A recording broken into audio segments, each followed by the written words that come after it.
In fact, you can design a better city, a safer city for people. You can design a place that is supportive, and it needs to start with our education system.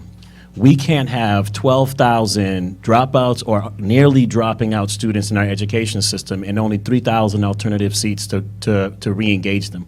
We can't have a system that is failing our children. Anecdotally, we can look at schools and we can talk about pipelines from schools to prison, right? Report-wise, we've done the math. We haven't done it for BPS, but we know this happens. We have to create better programming for our youth. We know that youth jobs is direct correlation. The Boston Globe did a wonderful piece, I think in June, that published a report saying youth jobs, more youth jobs, less crime. We've got to invest in it. You can't have 19,000 young people apply for jobs last summer and we invest in 10,000. We've got to make a serious investment in our young people. We've got to put people back to work. Gentlemen, one of the more mainstream, although rather heated issues in this campaign related to education has been an elected versus an appointed school committee. There's been quite a split. It's one of the areas, I think, where there is one of the more profound splits among the candidates. Even within individual candidates sometimes seem torn and split.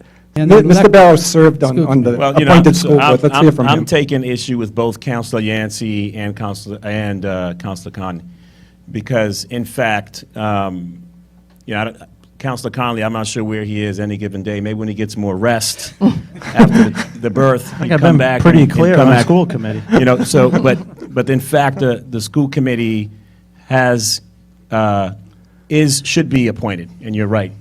But it should be appointed not because it's a rubber stamp group of individuals. It should be appointed because an appointed school committee works best.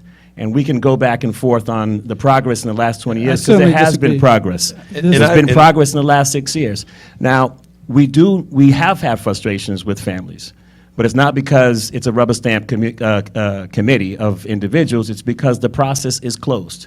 And it's frustrating as a school committee member to be on a closed process. So I want to take issue with your comments and say, in fact, to run the right school committee, you need to open that process up. You can't have a school committee that is overseeing an organization of $1 billion and not have any subcommittees, not have any ways to continue to have conversations with the public, with stakeholders about things that matter, about the budget, about assignment, about curriculum and how we design curriculum.